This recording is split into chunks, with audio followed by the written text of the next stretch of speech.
Okay, so we're recording, so we'll start the meeting off. Good morning, everybody, and welcome to our March Community Board meeting. Working our way through the agenda, I'll start off with apologies. Does anybody have any apologies? Do we have any comments? I've just sent her a text, so, Okay. Yeah. Well, I do have a future apology. I have to put an apology in for our 10th of May meeting. I will be here for the 4th of May hearings for the annual plan, but not for the 10th of May, I'm sorry. So I'll move those 10th of May, apologies. 19th of May, isn't it? No, it's the 10th. Yeah. I'll just talk for those apologies to be accepted. We have a seconder? yes. All in favour, please say aye. Against, carries, thank you. So we will move on to our public forum. So good morning, folks. I understand from Donna here that Rahana, you're going to be speaking for multiple people. And I've got here, correct me if I'm wrong, you're speaking for yourself, the Flora and Fauna Aotearoa, Kia, Dr. Pat Whiting-O'Keefe, and Quinn Whiting-O'Keefe. So 1, 2, pardon? Theo Ward. Theodora. And Theodora Ward. Thank you. So that's 6 people and all on the same topic? Yes, but very different contributions, and I have some kind of summarised 2 longer ones, and many of them are just like 1 minute. Yep. Not much at all. So Okay. I'm aware that in the interest of time, I've summarised some people. So Okay, well, 15 minutes, 15 for all 15 minutes, be all right for the whole? Okay, thank you. The floor is yours. thank you. I think. Yep, yes, yeah, that's fine. Separate. And I'll try to speed read it. Good morning, everyone. Thanks for the opportunity to address the board. As I said, I'm Jeff Robinson, lived up in Port Charles for the last 23 years. And I've asked for a couple minutes today to respond to a series of statements that were made in the public forum last month by several residents who were critical of the board's longstanding policy against the use of residual poisons, including 1080, in our ward. These organized presenters all currently or previously affiliated with groups that receive taxpayer or ratepayer funding contingent upon acceptance of vertebrate toxins, repeatedly claim that the board's policy is not representative of the community. And as one speaker humbly admitted, he's only been here for 2 years, doesn't really know the background of the issue locally, but those who have been here only need to recall the large street demonstrations, petitions, letters, council presentations, and official statements by both community groups and individuals over many years to know that how very representative of community opinion the board's policy actually is indeed. Our community wants safe drinking water supplies and catchments untainted by toxins. They want pets and livestock safe from accidental poisoning. They oppose secondary poisoning of threatened native species like morports and hawks and weta and robins and frogs. They oppose inhumane wild animal control. They value traditional harvesting of healthy family cotton from the bush. Support from the board's policy is strong from the 309 in Long Bay to Colville and Port Jackson and Port Charles. While almost no policy statement anywhere can claim 100% agreement. The board's stance on residual toxins, like any good policy, undeniably does broadly reflect held values and aspirations of our community. Today, just like in years past. Following public forum, a question was also raised whether the board's stated policy on 1080 and other residuals is, in one board member's words, still fit for purpose. And I'm here to offer a glaring personal example of why it is, in fact, absolutely fit for purpose. The map and warning letter, I believe you have in hand, was left in Port Charles, and if you might refer to these pages sent to Donna. The map and warning letter you have in hand was left in Port Charles letterboxes in August 2017 by the Moyhow Environment Group, alerting residents of a poison operation to happen within just weeks. Landowner names are blacked out, but circled symbols are warning signs for 1080. And as you can see, these warning signs for 1080 are right smack in Sandy Bay, around Port Charles Harbor in the Batches, and along Harriet Kings Road. These are not steep, remote, and inaccessible places. This is flat to gently rolling land, easily accessible and tracked. These are residential areas with scores of permanent homes, batches, and farms, including ours. When we questioned Meg, we were told 1080 could legally be placed up to 50 meters from our property lines. And that meant deadly poison carcasses could easily wind up on our doorstep. We happen to have young grandchildren. Our family and friends bring their dogs on holiday. Our drinking water is fed from a shallow spring. And as we consume consume food harvested from the bush, we'd rather not wind up like the family at the Tararoo. Thank you.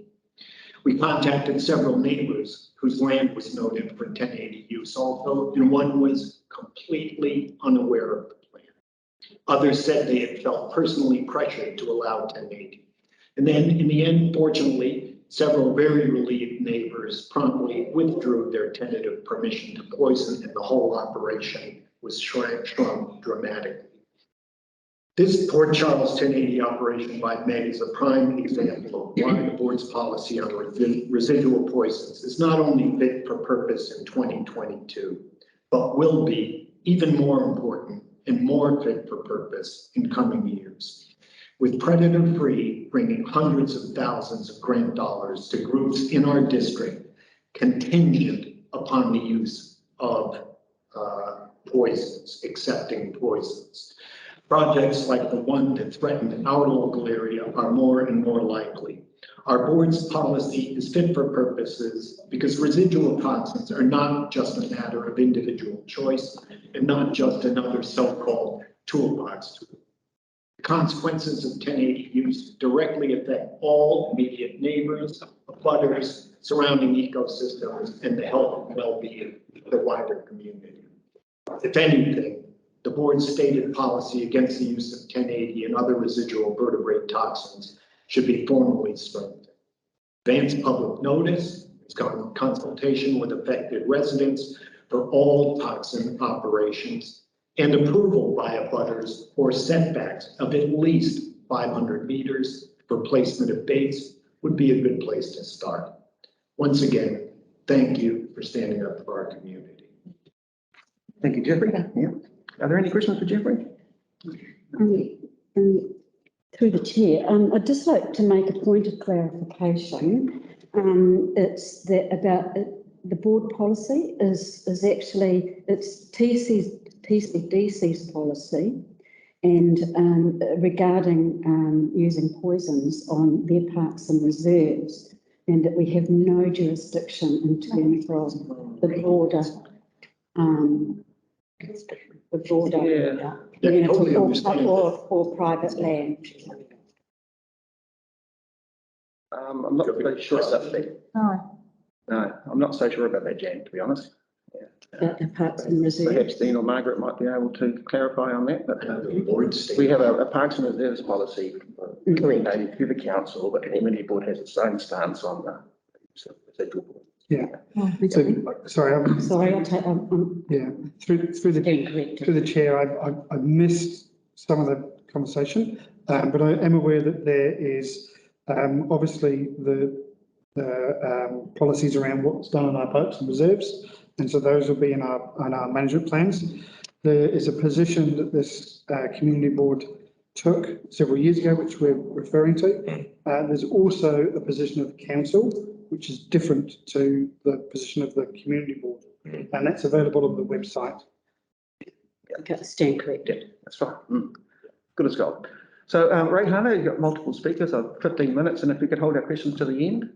The floor is yours. Kia ora. Ngā mihi kia koutou.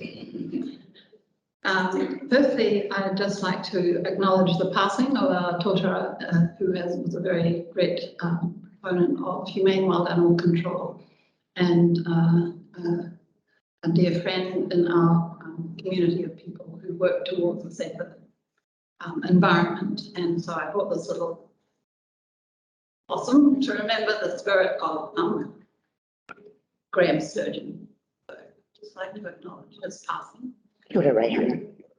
And I'd also, before I like to start, is acknowledge the rāhui on Moihau against 1080 poison and all residual poisons placed by a rangatira of Aorohe, mihi nui to Francis Henare, rangatira of Rongohu o te Patutātahi, and also to the support given by rangatira Wanda Brelovich, Ngāti Huarere ki Whangapoa Trust. And Wanda sent this to say that they are 100% unanimously opposed to the drop on Waiho. They support humane toxins like cyanide if absolutely necessary. Otherwise, hunting and trapping is our preference for pest and predator control. So it's really important to understand that these are hapu people who are also supporting the board. And with your ongoing support for humane wild animal control, you are ipso facto supporting this rāhui. So for that, we're also very grateful.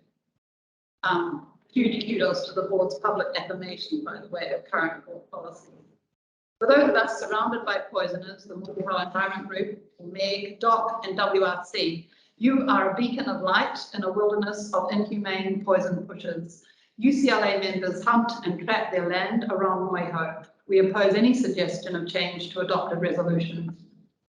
The proposed changes are out of touch with the wider New Zealand public, who believe key criteria for animal control is the least acceptable is poison, and the key criteria are, in order of importance, humaneness, ability to generate economic and social benefit, jobs, income, food, etc., specificity, safety, and effectiveness. I'm quoting from 2 pieces of research on attitudes to pest control. Until we see hundreds of pro-inhumane poisoners marching down our main street wanting to confirm public poison policy, we reaffirm our position, and the board show that the majority of residents are on our team. What has changed? Has the science changed? Government policy supported manufacture and use of Agent Orange at the Dow Chemical Factory in New Plymouth. It took 50 years to end that poison. We know it's a long struggle. We all know about the devastating effects of thalidomide, and as organic farmers, we know it's an uphill battle to end the use of glyphosate. So your critics tumble out the Parliamentary Commissioner for the Environment, not the new appointee who's really concerned about chemicals in the environment. Her background included nothing relating to toxicology, medicine, physiology, or ecological science. She doesn't quote the Landcare research, that science, which many of you are familiar with, that shows rats bounce back after a 1080 drop, doubling in 12 months, tripling in 24 months. That's Landcare research. How they've helped the native birds, I don't know. So suddenly we see MEG and predator-free members criticising the board for their courageous and symbolic stance. Why? What's changed? What's changed is the money. 200 million for predator-free, and while MEG has used millions over the years, their annual budget is consistently in the hundreds of thousands. Their last report showed over 300,000 in cash in the bank and an operating surplus of 69,000 for the year. Both these organisations, and in fact all so-called Coromandel eco-entrepreneurial groups, must abide by the rules of predator-free hauraki, and the rules say poison, and then your group gets funding. Unlike those who trap, such as this letter that I received from Hinewai Betty Strongman and Hilton Raymond Strongman of Little Bay. They're writing to inform you of their opposition to the dropping of poison. They've been hunting and trapping poison-free on whānau land for the last 9 years, successfully, now in maintenance mode. It seems to us poison is not a permanent solution. As we're told it is, year after year, we see poison dropped in the same areas. It's not working. We believe putting a good bounty on pets would be a far better solution. It seems to us that the bounty on wildlife was the cause of extinction for lots of species. Why not pests and predators? It's a very good question. Anyway, just to remind people that all residents who affiliate to UCLA Kaitiaki whenua around Moihau, their land acreage is larger than the DOC 6,000 hectares on the Maunga. And those who affiliate are opposed to a long-held goal of MEG and DOC and WRC to construct a barrier they call a pest-proof fence that would enclose all who farm, fish and work holiday above the barrier. They oppose the use of 1080 poison and residual poisons. They support hunting of wild kai. All wild animal work is voluntary.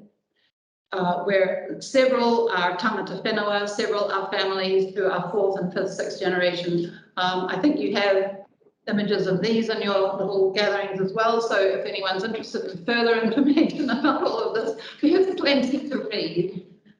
In response to last month's public forum, I've been invited to present the following statements from firstly the SPCA, and their statement says that they oppose the current use of poisons to kill animals because of the level of pain and distress caused to animals.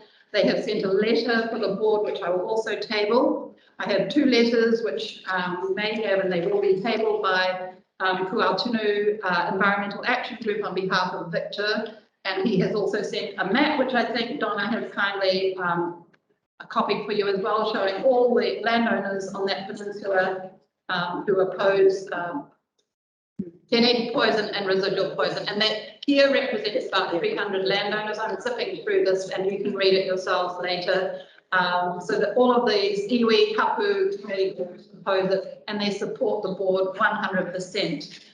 Flora and fauna, you have this, I think, in front of you as well, so I will skip through that because this is an organisation which is a national organisation with a local branch which is very active, and they are totally in support of the board, which is, I think, another, more kudos to the board because you are a rare species yourselves because, as we know, it's government policy.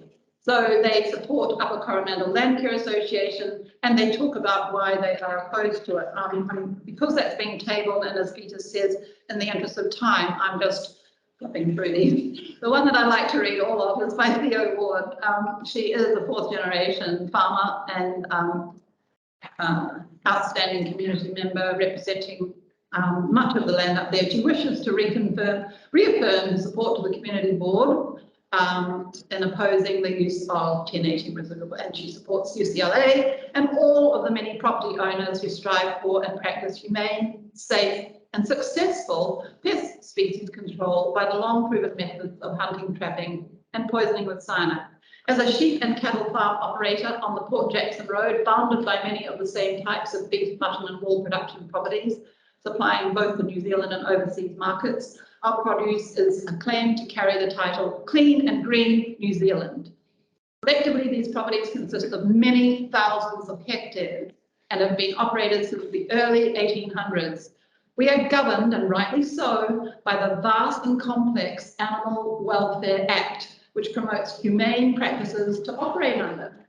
Hunting, trapping and control of invasive species is and has always been part of our operation. The upper reaches of these properties are bounded by DOC and iwi. EcoFX, the company representing DOC, informed us this week that Aerial 1080 will be spread during a period beginning at the end of the April school holidays to June, or whenever it works for them. All creeks flow out of the drop zone area to the sea. They cross through the properties below, conveying corpses right through productive farmland within meters of farmhouses and buildings, lodging wherever the water recedes, often accentuated by lodging on beaches, especially after heavy rain events. Poisoned animals can travel hundreds of meters away from drop zones or bait stations before death. All poisoned corpses subjecting other vulnerable species to secondary poisoning, whether they be farm dogs, animals, domestic pets, protected indigenous species or humans. Domestic and animal water is drawn from these creeks. Overrun poison pellets can and do occur with helicopter operations. In the case of hand-laying poison operations, bait stations can be positioned incorrectly, giving animals access to poison. Where toxins have been used, I have on occasion experienced all of these situations on properties I have found in various parts of the North Island.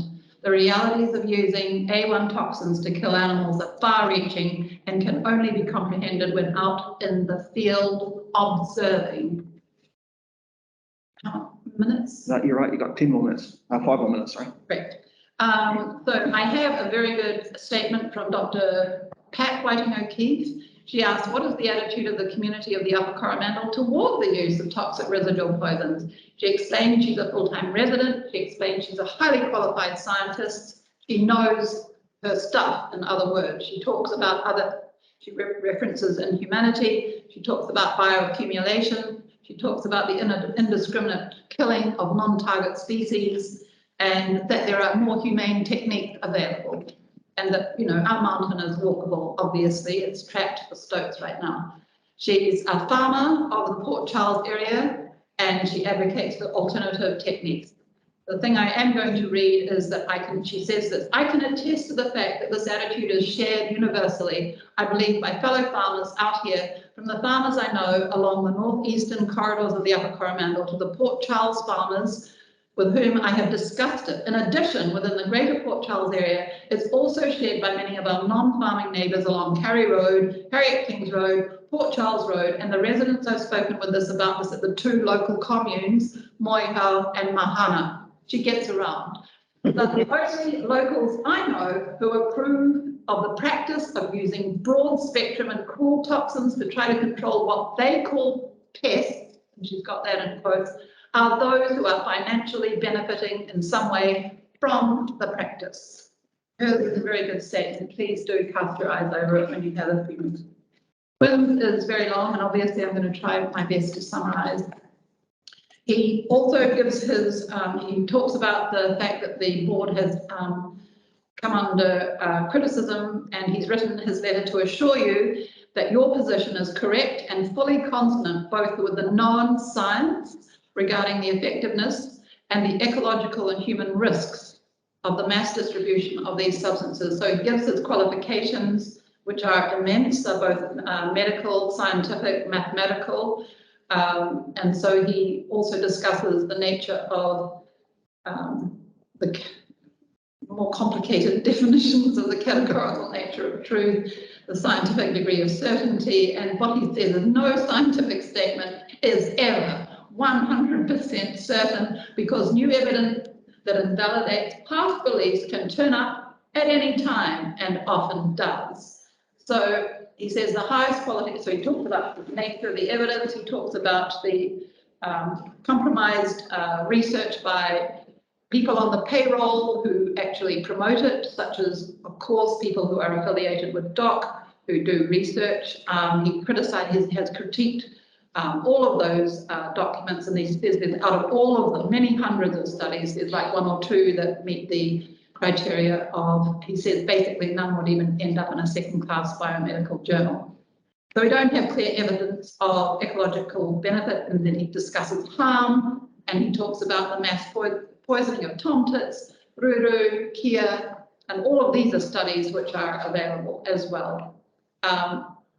The science says there's no credible evidence of net benefit to our ecosystem and that there's considerable evidence of damage to native species from poisoning. There are footnotes relevant to all of this in his statement. The short answer to the question is there are always unanticipated consequences and unexpected collateral damage, and they can be devastating. He gives the example of Agent Orange, which resulted in birth defects, tumours, tens of thousands of dead Vietnamese, complete disruption of ecosystems.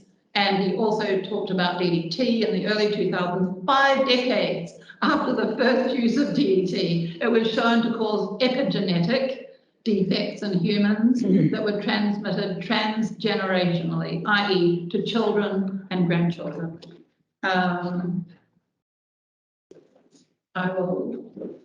He discusses the competition of feral bird species, and he discusses people who have what he calls quasterly interest in the research and what have you going forward. So I think I haven't done it justice. I hope he's not watching because he does talk about, it's a very fulsome piece of work, and he says, well, actually he ends on a very good note for all of us. It's for all these reasons I say to the people who advocate for the mass distribution of broad spectrum poisons on the Coromandel, quote, when you have credible scientific evidence that your mass poisoning programs are of net benefit to our ecosystem or native species, then sign me up. Until then, do it in your own backyard, far from mine. Well done. So that's quite a good way to end, I think, on this note. And as I said, the books are available. You have that statement from Wanda. We have Francis Tenare, with the Rahui, Yes. that will be extended. That's getting wider support, and it will be communicated to MPI so that we hopefully will get a bit more traction from DOC. Who's to say whether they will respect tikanga Māori? It will be very interesting. So congratulations to you, the board, and to TCDC, as you say, Dee, for supporting what ethical citizens desire by their fellow inhabitants of Mother Earth. Kia ora, ngā mihi ki a koutou. Any questions? Thank you very much, Rayhana. Are there any points of clarification that anyone has? You've done a wonderful job summarising some very extensive letters. I know how long it takes to write a letter, and some of those were quite comprehensive. So but thank you for your concise summary of the letters, and I just will acknowledge that we have received tabled items in public forum and other correspondence from Pat Wadding O'Keefe, Quinn Wadding O'Keefe, John Bassey, Joanna Rowe Paikowski, Andrea Ryan, Hilton and Betty Strongman, as you mentioned, from Calvin Morrison, Theodora Ward, Jeffrey Robinson, and Kuatuna Environmental Group and Flora and Fauna on this topic. So certainly not alone. No, thank you. And I just would like to acknowledge that Joe and Ro have made their submission on behalf of people on Great Barrier Island, yes. Right, and Andrea from over in Tuateawa. Yep. So this correspondence has been received and read by the community board. Thank you. Thank you. They need to be wearing their masks when they. Okay, yeah.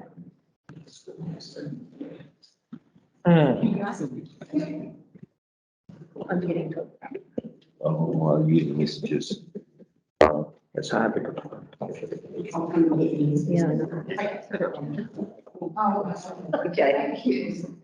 We didn't get the letter from Kelvin Rookson. I didn't see one. No, Rachel did ask like to send them out after the meeting, so, Okay. yeah.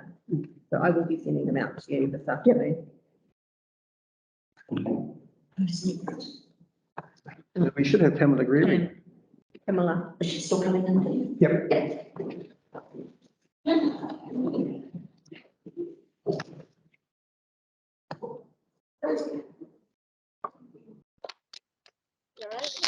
Yeah. Hi, Pamela, how are you? Fabulous. Oh, that's good. No. Okay, well, when do I speak to the topic that was just covered? Jeff Williams.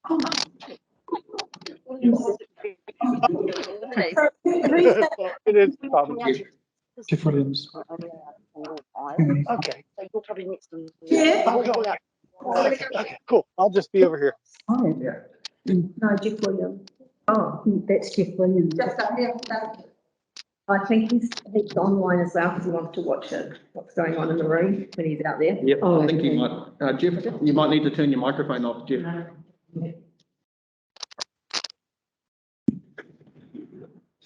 So welcome, Pamela.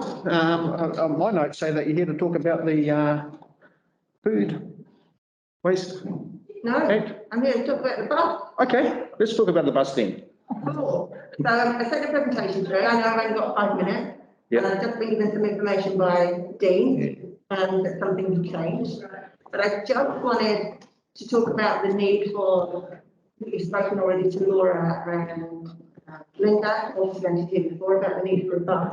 And the work that I've done was based on the Thames bus trial. So I had a really good conversation with him today to talk about how he'd done that. He based his work on Tokoroa. I had a look around all the things. And the key thing really is, if you look at it purely from a cost perspective, we will never have a bus. Right. But from a social cost, it is vital that we have connection. We've lost the ferry, pretty much. It only runs for tourism, yeah? We've lost the intercity bus, same kind of thing. We don't know if we're going to get that back. What we really need for our disadvantaged, our elderly, and in fact, just everybody, the number of people who have actually said to me, if there was a bus, I would take the bus, I wouldn't take the car. I would drive to them. So there's a huge swell in the community of people who want a bus and actually need a bus. It's unfortunate now that we can't actually get directly to Hamilton even from Thames. You have to go to Stoneham or you have to go up to Auckland. So the idea would be that we would have a bus service, we would run a trial, see what the uptake is. We're assuming the Thames Coast, there's about 5,000 people in total who potentially could use that bus.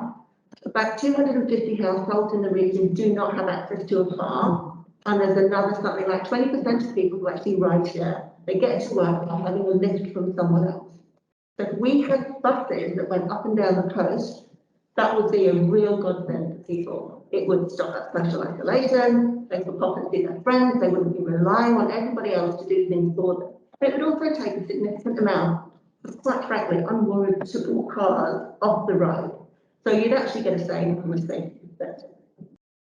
So again, if you look at the cost, the actual cost to run a 6-month trial, I've worked out, based on some things and on a worst case scenario, it's about $75,000, which you think sounds a lot, but actually, you know, we spent $52,000 on tourist signs to say welcome to Coromandel. So if you put those in perspective, you spend quite a lot of money on attracting visitors, but not supporting our residents here.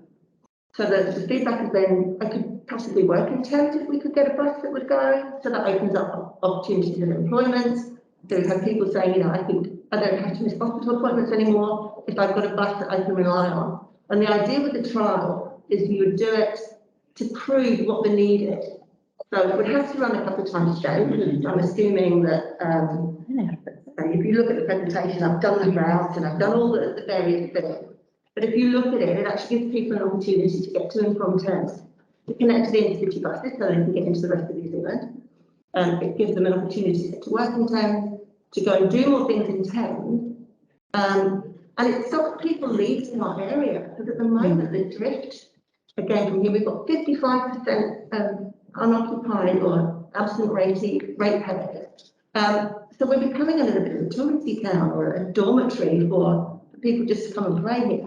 But of course, if we lose all our services here because there's nobody living permanently, then, you know, that's it, that's Coromandel kind of decimated. And that's obviously a worst case scenario. But it's really, really crucial for the social well-being of people on the peninsula and the services that we provide in shops. You know, our forced work isn't going to last too long if our numbers diminish even further, because people are having to move away because as you get older, I need to be near a hospital. I can't get to a hospital if I'm living in Coromandel town, I'm going to have to move to Thames. Or I'm going to have to move to Pyro, you know, wherever it is. And it's the same for our Itahi as well, they're going to leave. We won't get that regeneration that we need in the environment. So I would really like you, in light of obviously the news that WRC are now going to look at a regional transport plan, I would really though still like you to remember that we have to have a Coromandel specific one. We don't fit everyone else. We're quite unique. We're a destination. We're not a path to. Nobody comes through Coromandel. People come to Coromandel. So it's vitally important that we have a voice in that plan, or we'll just end up with a service that isn't fit for purpose. Thank you. Thank you, Pamela. It's a battle. Has anyone got any points of clarification or questions for Pamela? Yes. I would ask that you do, you know, if you can't sleep tonight, do read the presentation. Thank you. Yeah. Having already read it, it's fantastic. It's encouraging. There's been some advancement. Yeah, but say we just need to make sure that people don't end up with kind of a scrap, because that won't work. It's got to be a bus service that suits the needs of the people of Coromandel. That's right. Yep. Good. Thank you very much. Thanks, Pamela. Thanks, Pamela.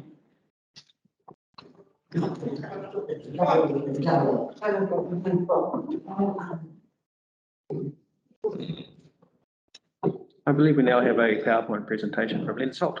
Did you sort out the screen issues? Yes. You got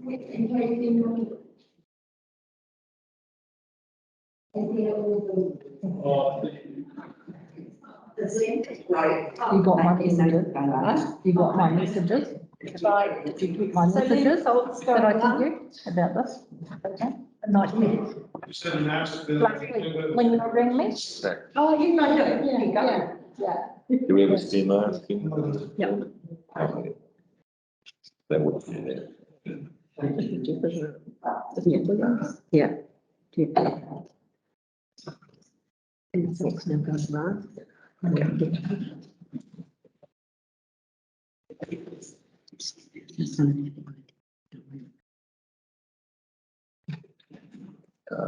Sure, everyone. Hey, Jeff. Thank you all for inviting me back. And I wanted to start with a thank you, because I realized that, you know, as community board and staff, you have many responsibilities in the community, like site, for example, Pamela Greeley is just here. And that environmental issues are just one aspect of what you all are responsible for. So I wanted to acknowledge that and to say thank you. After last month's meeting, I reviewed the minutes and the action statements, and I wanted to make a further statement. And I'm speaking on behalf of Mike Donahue as well. I think we both tabled statements which have been emailed to you. There's a paper copy. 2 points from the last meeting that I wanted to mention. One is I looked at the minutes, and during the members' report, Jan, you said a number of poignant things about the morning's presentations, and I don't think that was fairly captured in the minutes. So that concerned me a little bit. I just wanted to reference that. But the real thing that I wanted to say today is our native biodiversity is in crisis. And I know crisis is a common word these days, unfortunately. It might sound glib to say that, but what I mean is there are many native species of plants and animals that are essentially going away.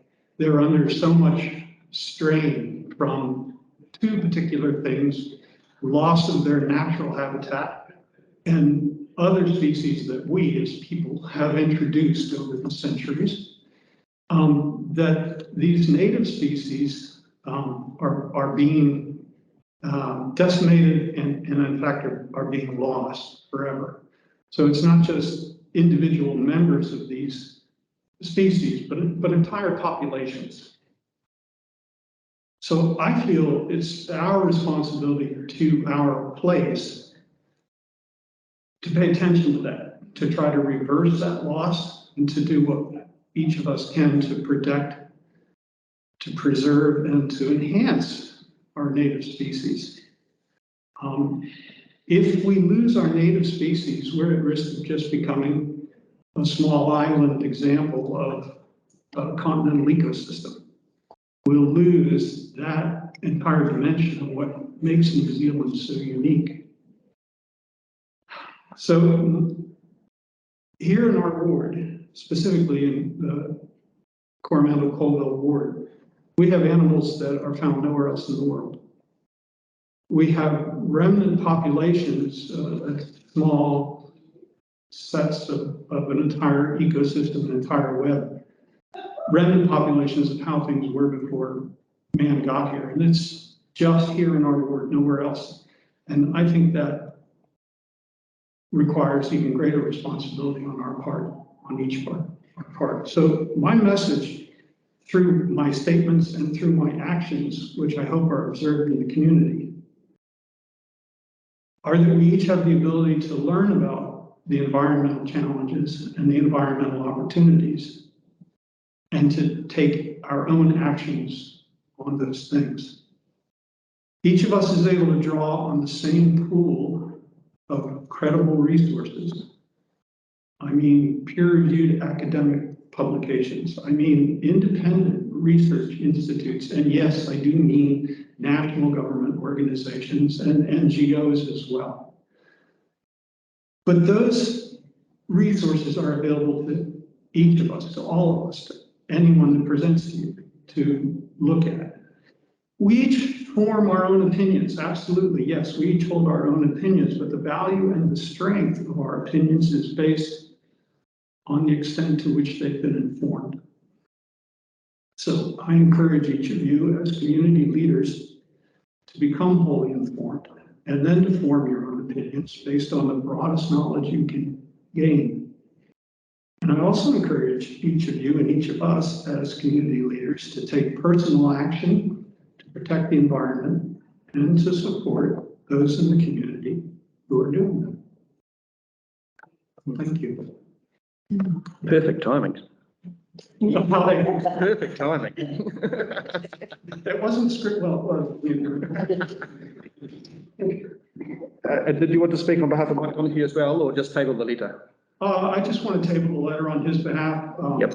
Last month I read out a bunch of statements from people that are passionate and had something to say, but couldn't commit the time. Yes. But I think today, I just, I want to make the message that it's not about tools and methods. It's about protecting the environment. And once you construct that frame of reference in your own mind and in the community's mind, once you have a frame of reference of protecting the environment, then it's very fair and very correct to discuss tools and methods and where the money comes from and how much it costs and all that. Of course, absolutely. But the frame of reference is our environment, and it's our unique environment. Yes, yeah. No, thank you. Thank you for that. Are there any questions for Jeff? No? Okay. Thank you. Thank you. Thank you very much. No, thank you. I appreciate it. Thanks for that. Maybe we text the pen. Yep. I don't know who's. She's changed the one.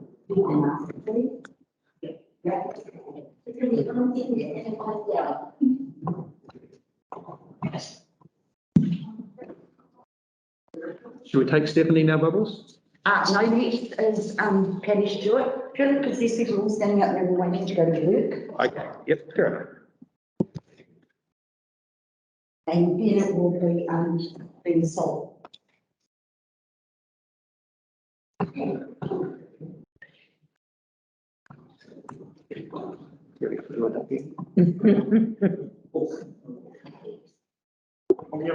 Patty. Hey, Patty, how are you? Good, thank you.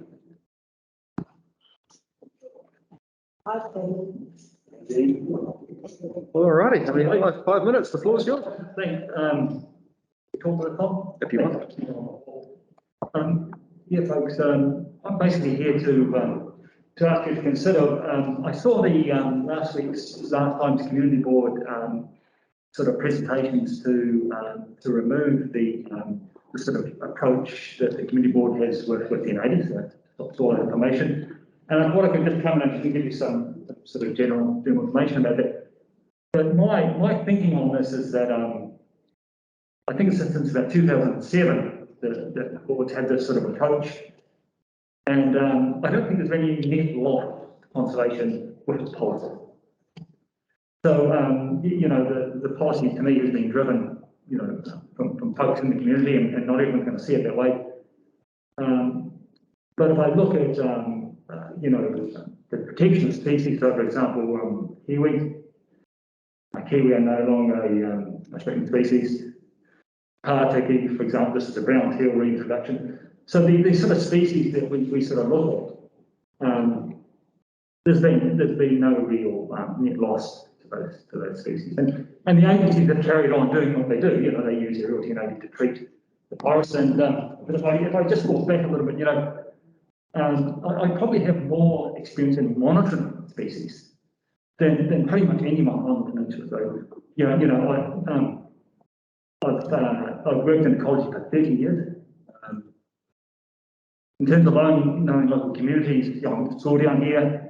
Our family's been here, working on the peninsula since the late 1800s.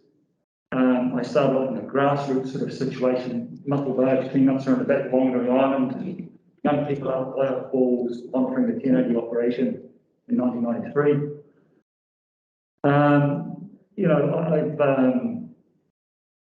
I've made over 1,000 formal ecological assessments. around here. I've worked for the government as a monitoring officer, monitoring the condition of forest. You know, these days, we do sort of general ecology, and I do a lot of landscape scale ecology all over the country. And so, you know, I've got this ability, you know, I've got this background ability to be able to look at what actually makes a difference. You know? And so, yeah, you're getting different sort of perspectives, you know, given to you here, you know, about this situation and the stuff, and it's probably getting people coming from a strong point of view. But my view, if I look at this, I don't see a net loss. If you look at when the community board came to this sort of position, I don't see a net loss. Now, look, I've seen around the country, I've been a monitoring officer for a while. That's in charge of monitoring possums, in charge of monitoring forest condition, and I've seen aerial 1080 recover degraded forests. So forest can be the sign. I've seen it. You know, and on the other side of the coin, I've seen you know, bad failures with aerial 1080. Example, key populations in valleys in the South Island, you know, really damaged really badly. Had the monitoring shown that half those birds in some situations has died. I've seen, yeah, and it's different in other situations, but I've seen, you know, aerial 1080, for example, with regard to saving kiwi. I've seen an experiment for that in the Tongariro forest show that it actually doesn't save kiwis. Okay, so some people won't like that state. That's what the doc data shows. Okay. So if we move over to the situation here. So I worked for the department in 2000 when the system of Tongariro came to being, the Moiho kiwi sanctuary, and the experiment there was to see if trapping, so it ended up being 700 odd single action traps were set across the mountain if that would save the kiwi population. So I monitored that population with 12 people for 3 months. And you know, we read it in 2009 on contract, and again this last winter. And you know, the kiwi population recovered. So you know, that's my observation, and that's pretty much where I'll leave it with you. But 1 minute. Yeah, thanks. Yeah, you know, there's a whole lot of stuff. You know, there's a lot of, I've got sort of storytelling sort of stuff. For example, it's too dangerous to work in the hills. You know, we laugh at that. Us folks that work there. It's verbatim. It's not the case. It's just not the case. You know, it's not too dangerous to work in the hills. I have data. I have comparison data, statistical data that shows that species that are threatened by mammalian predators, a ground operation, a trapping operation, makes a statistically significant difference for those species. So you'll get all this sort of stuff. I'm saying this issue because about values. Okay, there's a bunch of people that are trying to impose their values on other people in the community. So that's what I'm saying that's about. I need an hour to show that to you. Okay, but in essence, I'm saying that you know, your position on this over time, there's no real loss for conservation as we measure it. There's no, I haven't seen it. So thanks very much. Thank you. Thank you very much. Can I just ask a question? Patty, so you talked before about monitoring. So was your role to monitor after an aerial drop? It was monitoring timelines. I was part of a 4-person team that monitored timelines. Okay. So does that mean trapping? The trapping things, is that what you were monitoring? All sorts. Yeah, okay, so some of it is ground control. So people like me on Moiho pioneered using ground control. I remember that. So I'm just wondering, is your role, because I know that they do monitoring after an aerial drop, right? And I'm just wondering whether you're part of that or we're part of it. I'm just asking. No. It is about monitoring of aerial drops. So the answer is we monitor everything. Yeah. Yeah, that's my role. I don't have a bone with this, but I monitor all sorts of operations. Yeah. It's take the analogy of fishing here. Yeah, people will argue all day about how you catch a fish. Well, okay. Can we come back, Patty, because that's not what we're talking about. I think you asked if they monitored, and he said yes, they do. Yes, yeah. And so it's like, what is the measure of the monitoring? The measure is forest canopy condition or trunk steadies. There are parameters that are assessed to give you the outcome. Okay, thank you. That's what I wanted to know. Thank you. Jean, did you have a question too? Jean, did you have a question too? No. No, okay. Okay, thank you.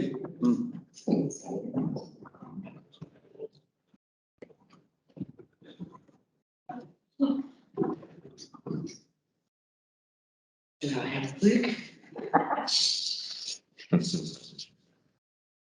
What is it? You'll all be sanitised by the end of the day. What is it? All-in-one spray disinfectant. Right. Okay. Very eco-friendly. Yeah, well, it's a spray. It's a spray, yeah. Yeah, and they go like that. Oh, thank you. Good morning. Kia ora.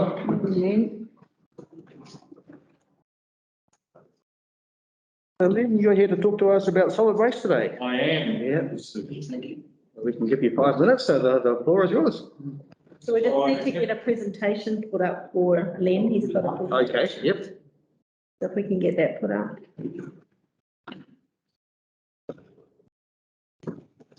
Now, I'm not going to go through all of this, I promise, because there's a lot here and we don't have that much time, but I will get to the key points. So do we have that presentation? Here we go. Fabulous, fabulous. Thank you. So the reason that I've asked to talk to you today is because I'm concerned that we are currently heading for a decision at council level, which is going to be a big mistake. The mistake that we're going to make is to take the transfer station operations that are currently with Smart Environmental and which are included in the solid waste contract tender process and include them again in another 10-year contract, which will go to a private contractor. Now, if we do that, we've lost an opportunity to make a real significant difference in the way that we manage our solid waste and our waste reduction objectives and strategies. So if you look at the long-term plan from 2021-31, which you'll all be familiar with, which was signed off on the 30th of June last year, under solid waste, if you click to the next slide, if you don't mind, please. Council is required to have a waste minimisation and management plan, which we have. Next slide is. We got another slide. Next slide, please, Esther. Sorry, Esther, can you hear me okay? I can. It should have moved to the next slide, or are you wanting to go again? No, it's there now. Thank you. Yep. So can you go back one, please, Esther? There we go. So the waste minimisation plan sets out goals and actions to improve outcomes for rubbish and recycling in the district. Next one, thanks.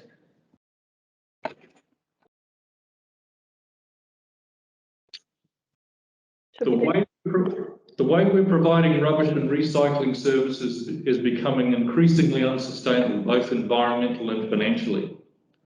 Thank you. Our current waste minimisation contract expires in October 2023, and this is directly from our long-term plan. Next one. So before we get to the new solid waste contract, we will develop a district-wide solid waste strategy to help us achieve greater operational efficiencies, optimise our costs, reduce the amount of waste going to landfill, and continue to promote better environmental outcomes. That strategy didn't happen and is not going to happen because the tender process is about 2 weeks away from being finalised. The tenders will be in, but the contracts will be finalised within the next couple of months after those tenders are received. So what we're looking at doing is solving the problem of how we get back to achieving the objectives and the goals which was set out not only in the waste minimisation plan, but in the long-term plan. Now, the good news is that a lot of this work has already been done. That's the Eastern Waikato Solid Waste Joint Committee report, which was done in 2017. This report is a fantastic piece of work. It was a joint report done by TCDC, Hauraki District Council and Matamata Piako. And two of our councillors, Terry Walker and Sally Christie, were involved in preparing this report. And it sets out some really very, very good objectives and strategies about how we achieve waste minimisation. And one of the key things that keeps recurring all the way through this report, and it occurs again and again and again throughout reports which have been done by other councils, is that the way you achieve these objectives is by having community groups and council working together, and private contractors where that's appropriate. Our track record, unfortunately, of having our private contractor working in the Thames Coromandel district has been less than successful. In the areas where we have seagull centres and resource recovery centres, we've seen reductions in waste volumes. In the areas where we don't, Whangata, Whitianga, we've not only not seen reductions, we've seen increases in the amount of waste going to landfill. Now, Whitianga, where I live, is a really, really good example of building and construction waste, which, because we've had a building boom, and all of that waste is going into landfill. And I'm saying all of it, not just some of it, all of it. We're talking over 2,000 tonnes a year. About 1 minute. Sure. Thank you. So, can you go through the next slide, please, Esther? Without going into too much detail, because I think you'll have the slides available to you later on, there are 10 objectives in this document, and that is some of them. Next slide, please, Esther. Okay, so I'm struggling to see that a little bit. So there are the objectives in summary that are involved in this report. The key to what is happening at the moment is that if we go down the road of the council awarding a contract to a private contractor for operation of transfer stations, we have lost the opportunity to achieve waste reduction. The answer is to make a political decision to remove operation of transfer stations from the tender process. So we're asking all of the community boards and all the councillors to make a political decision instructing the staff to remove operations of the transfer stations from that process, bring them back under council control, and once they're under council control, then council can work on setting up a private company with community groups, with iwi, to manage all 7 of the transfer stations. Once we've done that, we've opened the door to achieving not just council objectives, community board objectives, waste minimisation objectives, but also the government objectives that they've recently announced in the last week for food waste collection, recycling, rubbish and waste minimisation. If we don't do this and we award a contract to a private contractor, then we've limited our ability to do anything meaningful for the next 10 years. So this is why we're concerned about it. We've got 2 community boards at the moment who are filing notices of motion to make this happen because they're extremely concerned about what's going on. So there is a growing momentum at council and community board level. The problem is the staff don't have authority and don't have a mandate to do this. They've got a job to do and they're doing a fantastic job doing what they're doing. So this is not having a go at staff. We need our politicians to have the vision and the foresight to say to the staff, no, we want to go in a different direction. No, we want to do things in a different way, and give them the authority to make that happen. All right, I'm going to have to. Thank you so much. Draw a line then. Appreciate your time. Thank you very much. Are there any questions for Len? Fabulous. Thank you. Thank you very much. Yeah, appreciate it. thanks for your letter through the other day. You detailed everything quite clearly in there. I'm sorry if it's ending up a bit repetitive, but we're really close to getting to the end of this. So, thank you. Okay, thank you.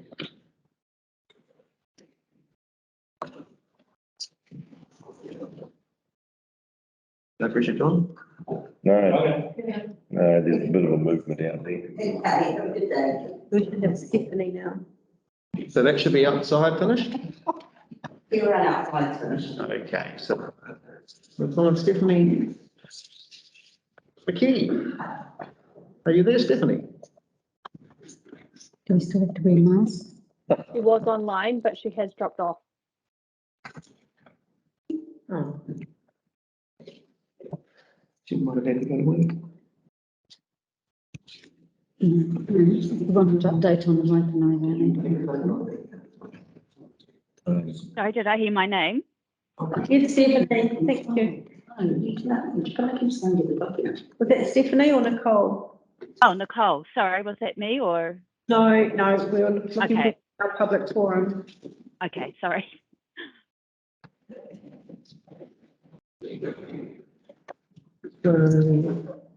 Maybe we can just. Do we have a PowerPoint presentation from here? That maybe. I haven't shared it, but I can do That's what I think. Yeah, that might be the way.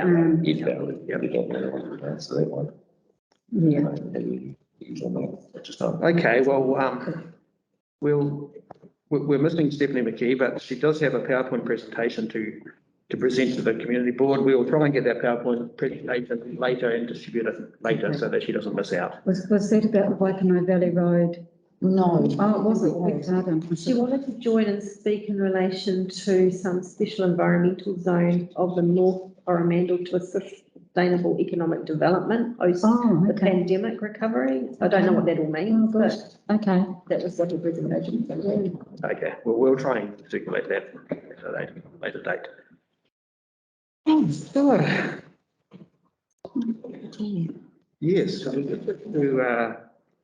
couple of things. we do have to receive the presentations in public forum from Rohanna Robinson, from Jeffrey Robinson, from Pamela Greeley, from Lena Sol. Stephanie's back. Oh, hello, Stephanie. Oh. Just in the nick of time. We were just about to continue without you. Oh, thank you. No, the system cut out, so here we are. So I've got a screen share. Am I able to control the speed of this? I believe you can share it at your end, yes. Excellent. So we'll give Okay. 5 minutes. 5 minutes, 4 minutes, 59 seconds, hopefully. Right, I'll put it on. Can you see me? I could. Yes, we can. We can see and hear you well. Down the corner there. Okay, you don't have to see me, but I hope the Wi-Fi behaves itself. Okay, here we go. Oh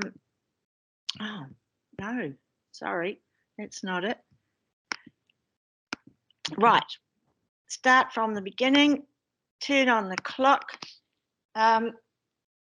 Kia ora koutou katoa, ko Stephanie McKee aho, ko Waikanae taku awa, ko Waikawao Bay taku orohe, ko Karuna Falls Eco Village taku kāinga, ko McKee, McDonald, McIntosh, Reading, Bagent taku tupuna. Tēnā koutou katoa. I'm going to be talking faster than usual to get it in, and I want to present something positive. I'm an optimist and a futurist, and I want to share with you a vision for a toxin-free Coromandel with maybe a rebranding. Coromandel, good for your health, good for the planet. I'm focusing on the North Coromandel area. So our sustainable future needs less poisons, not more. International trends show the organic industries are booming due to consumer demand. Poison-free is our sustainable future. A toxin-free environment is what the local residents want, and healthy hospitality and a healthy environment is what the tourists want. Now, I'm going to do 100 years of history in 10 seconds. Here's a 1907 survey map. when the Coromandel, as you know, was devastated, deforested, burnt, and carved up. Stephanie, sorry to interrupt you, but we can't actually see your presentation. Oh dear, what's happened? So at the top there, next to the leave or disconnect button, there should be a little share folder. Did you click on that? Oh, sorry about that. Share, open share tray. Presentation. Is that better? That's it. Yay. Sorry about that. I've got such lovely pictures to share with you. So if I move it over and start, just flash through, can you see it now? I'll go. Yeah. You can move down there. Right, can you see it now? Yes. We can see your opening screen. Excellent. So I'll just flash through that. That was the vision and what we want. And this was the map of 1907.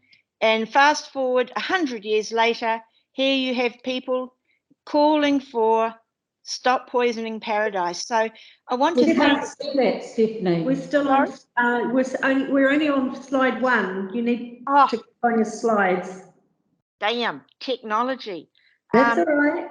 Oh, so you're not seeing it. We can see it, but you're not the slides aren't moving through. If that's better. That's it. I won't do full screen, perhaps. Is that better? That's better. Yeah. Fine as you are. Can you see that map? Yes, we can. Yeah. Cool. So that was 100 years ago, right? And we all know the history of the Coromandel. I am privileged to have been 47 years on a block of land which has regenerated from being burnt and barren.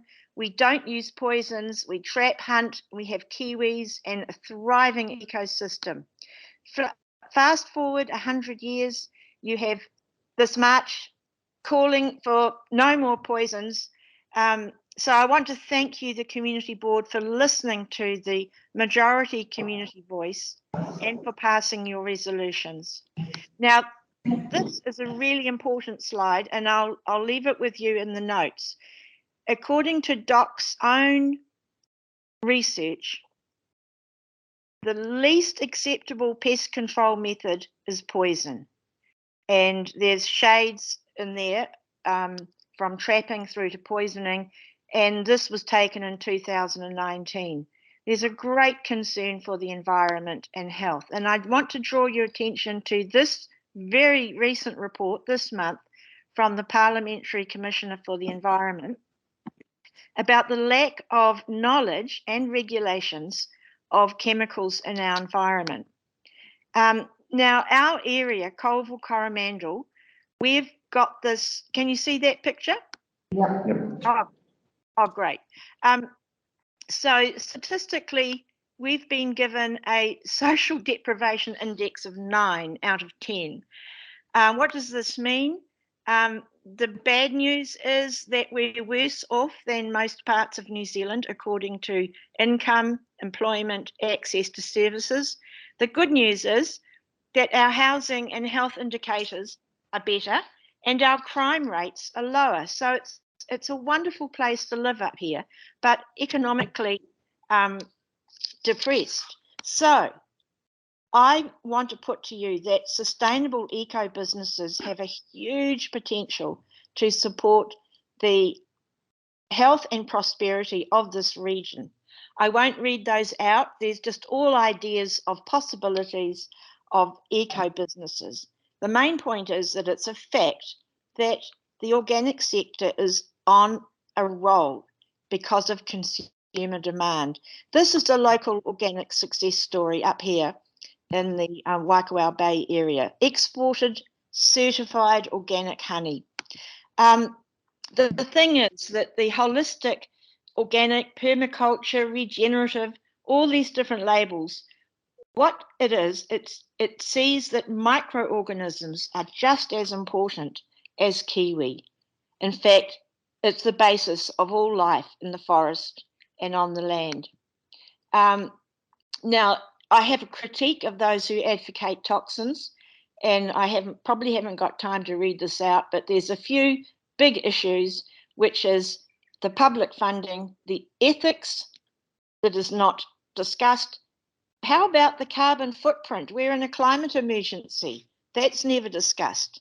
And really the social license means the consent of the people. And I don't believe, from living here 47 years and seeing what's developed, this is what's developed, a chemical and visual pollution of a once poison-free landscape.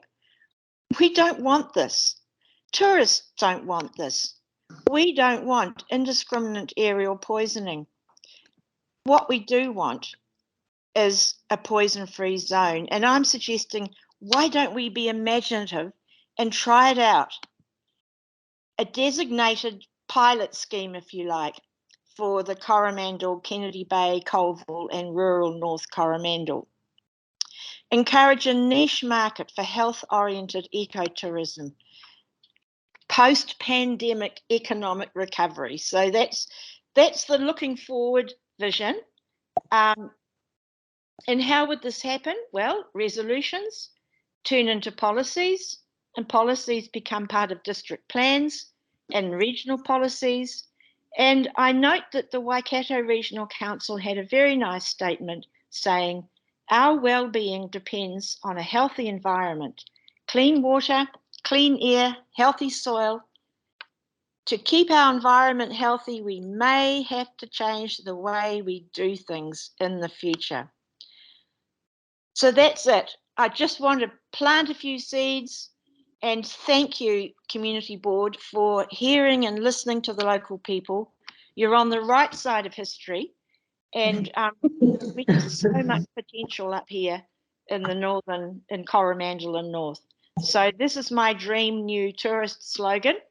Coromandel, good for your health, good for the planet. Good on Thank you. Am I under 5 minutes? Times two, yes. But well done. Thank you for your presentation and your prowess on the computer.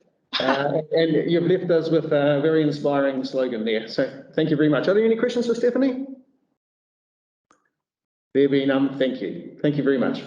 Thank you. And I do believe that concludes our public forum. So I just move that we accept the presentations of Ray Hana Robertson, Jeffrey Robertson, Pamela Greeley, Len Salt, Jeff McKee, Patty Stewart, Jeff Williams, and acknowledge the tabled items as I repeated earlier.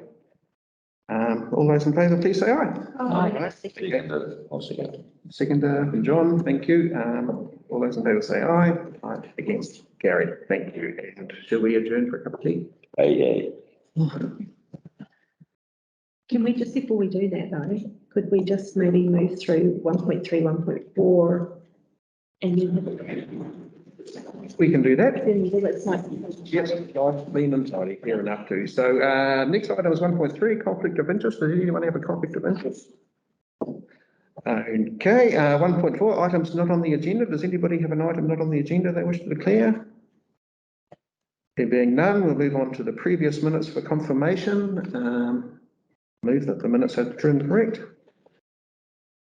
Do we have a second for that? Just there was a couple of changes that member also had requested, so I've got those noted. Okay, so they're in the... Yeah, no, it doesn't matter. One was a spelling mistake and the other one was just adding to. If you want me to say. I can just bring share if you want to see what the change. Only if it's changing the content of, or the context of what's been said, then you will need to state it. It just puts it more clearly. So I should read it out then. I think so. Yeah, okay. I can screen share and show. So what it was from the public forum, Jeff Williams and public forum said Jeff Williams spoke to his submission and expressed concerns the community board of fulfilling their role to represent and act as an advocate on behalf of the interest of its community. And it just needed to say submission and express concerns regarding whether the community board are fulfilling their role to represent and act as an advocate for the interest of its whole community, which is what he said. So the red has been added. And the other one was just a spelling It was mistake. like the space between this and interpret. Cool. Grammatical. I wasn't at the meeting, so would someone like to move that the minutes be accepted? I'll move that. Yeah, and do we have a seconder? Yeah. Thank you. All those in favour, please say aye. Aye.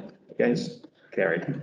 Okay. Thank you very much. And on that note, we'll adjourn for a cup of tea. Thank you.